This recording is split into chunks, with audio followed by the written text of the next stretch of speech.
La casa museo Giacomo Matteotti permette di immergersi nella vicenda umana e politica di un grande protagonista della storia italiana del Novecento, nativo di Fratta Polesine, al cui ambiente è legato anche per la maturazione del suo impegno politico.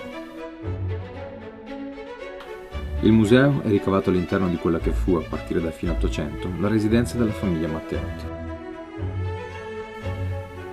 La villa, ora di proprietà dell'Accademia dei Concordi di Rovigo per lascito testamentario dei figli del parlamentare socialista, è stata restaurata e trasformata in museo, ma conserva rigorosamente la struttura, la divisione degli spazi e il mobilio del tempo in cui abitò Giacomo Matteotti.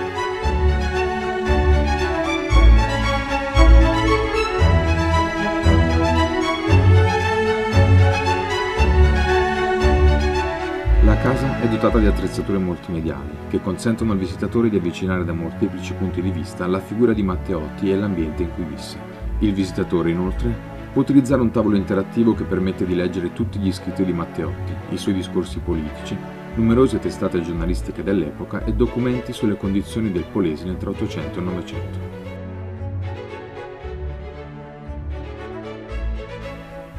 Quando fu ritrovata la sua salma poco lontano da Roma, nel mese di agosto del 1924, la bara fu riportata a Fratta Polesine ed esposta nella sala a piano terra,